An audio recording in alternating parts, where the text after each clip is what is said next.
On February 28, 2026, a joint U.S.-Israeli military operation hit Tehran with unprecedented precision. Within hours, Iranian state media confirmed a shocking development.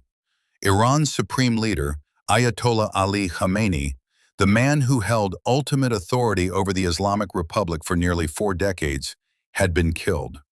What you're about to hear is not what the news cycle covered. The cable networks focused on the aftermath, the protests, the geopolitical fallout. But the actual story, the one that intelligence officers and military historians are going to study for the next 50 years, is about a years-long intelligence operation involving satellite imagery, human sources, cell phone metadata, and one critical mistake made inside the compound itself.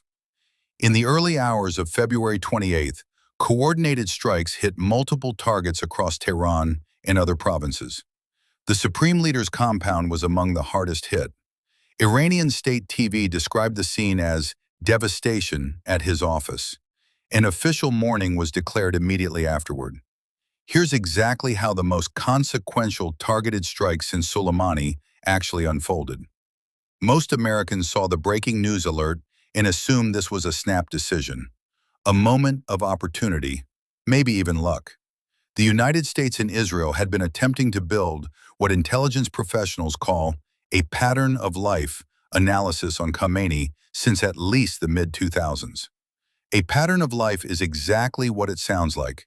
You don't try to find someone, you study how they live until their movements become predictable. You map the people around them, the vehicles, the supply chains, the medical personnel. Khamenei had a serious spinal condition and required regular medical attention. That thread, pulled carefully over years, eventually became the critical vulnerability.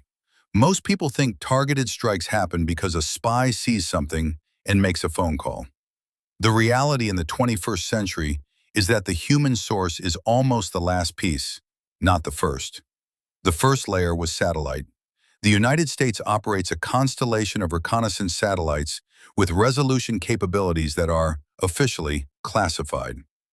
Unofficially, analysts who have worked with this imagery describe being able to read a vehicle's license plate from low orbit. Persistent surveillance over key Tehran districts had been running continuously for years before the strike. The second layer was signals intelligence, or SIGINT. Even with strict communications discipline inside the protection detail, the outer ring of support personnel, logistics coordinators, medical suppliers, family members, generates an enormous volume of cellular and electronic data.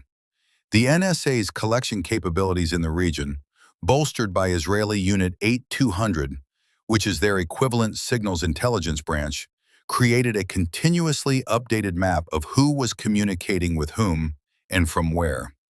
The third layer was financial. Moving a protected principle at the level of a supreme leader requires resources. Vehicles must be fueled. Food must be sourced. Generators require maintenance. Every financial transaction, no matter how carefully obscured, leaves a trace in a networked global economy. What the joint U.S.-Israeli intelligence team reportedly built over roughly 18 months was a probabilistic model. Not a certainty, but a confidence interval high enough to justify action. Here is the question that almost no one in mainstream coverage asked. Who actually made the final call, and under what legal authority? Targeted killings of foreign heads of state exist in a genuinely complicated legal space. Executive Order 12333, signed by President Reagan in 1976 and maintained by every subsequent administration, prohibits the United States from engaging in or conspiring to engage in political assassination.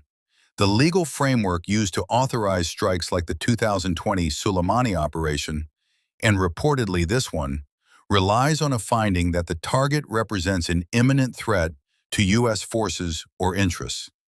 The authorization for use of military force, passed after September 11th, provides additional statutory authority. What makes this strike legally and historically distinct is the reported degree of coordination with Israel.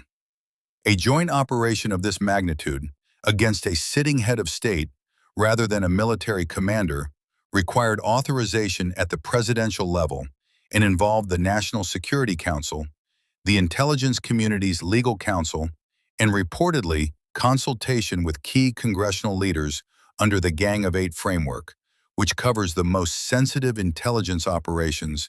Iran has already retaliated with missile and drone attacks across the Middle East, targeting U.S. bases in Gulf states and prompting defensive alerts across the region.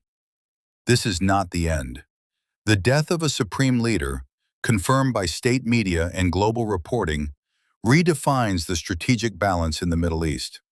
Succession, retaliation, and the future of Iran's military posture remain uncertain. What happens next could shape global geopolitics for years to come. If you want deep analysis on Iran's next leader and how this affects regional alliances and nuclear negotiations, hit subscribe and watch Part 2 now.